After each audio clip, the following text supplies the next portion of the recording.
విశాఖ జిల్లా సింహాచలం ఆలయం పైకప్పు మరమ్మత్తు పనులను పురాతన విధానంలో పూర్తి చేశామని భీమిలి ఎమ్మెల్యే గంటా శ్రీనివాసరావు తెలిపారు. పైకప్పు లీకేజీల నివారణ ప్రాజెక్టు పనులు పూర్తయిన సందర్భంగా గంటా శ్రీనివాస్ ఆలయాన్ని సందర్శించి స్వామివారిని దర్శించుకున్నారు.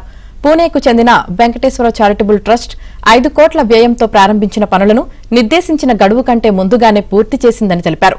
బెండకాయ, జిగురు, కరక్కాయ తదితర పదార్థాల మిశ్రమాన్ని ఆలయ పైకప్పు మీద పూసి సహజసిద్దమైన రీతిలో లీకేజీలు నివారించామని గంటా శ్రీనివాస్ తెలిపారు.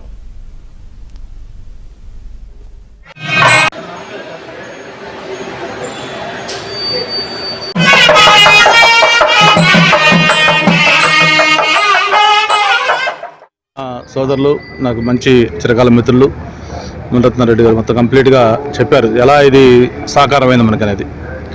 మరి ఏదైనా ఒక దేవుడి కార్యక్రమం చేయాలనుకున్నప్పుడు ఆ దేవుడి యొక్క ఆశీస్సులు, ఆయన యొక్క పిలుపు ఉండాలి. గతంలో కూడా ఈ కార్యక్రమం చేయాలని ప్రభుత్వమే ప్రయత్నం చేసింది.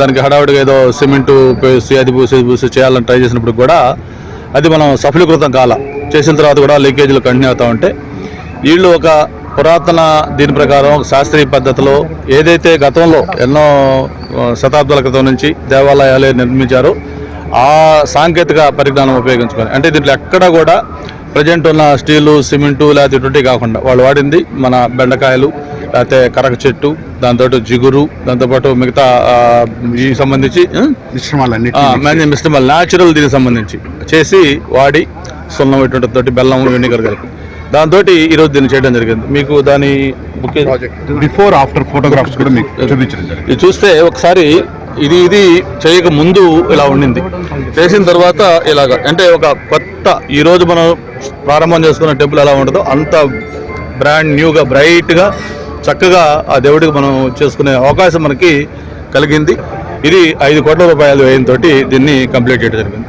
అంతేకాదు వాళ్ళు ఎంత సింపుల్గా ఎంత లో ప్రొఫైల్ ఉన్నారంటే మాకు పబ్లిసిటీ అవసరం లేదు, ఇంకా మీరు ఏదన్నా దేవాలయాలు ఇటువంటి సంబంధించి హిస్టారికల్ ఇంపార్టెన్స్ ఉన్న దేవాలయాలు ఎక్కడన్నా మన రాష్ట్రంలో ఎక్కడన్నా ఉంటే మాకు తెలియజేయడం, మీరు తప్పకుండా చేస్తామని చెప్పిన వాళ్ళు వాలంటరీగా ముందుకు వచ్చారు. దానికి కూడా వాళ్ళకి ధన్యవాదాలు.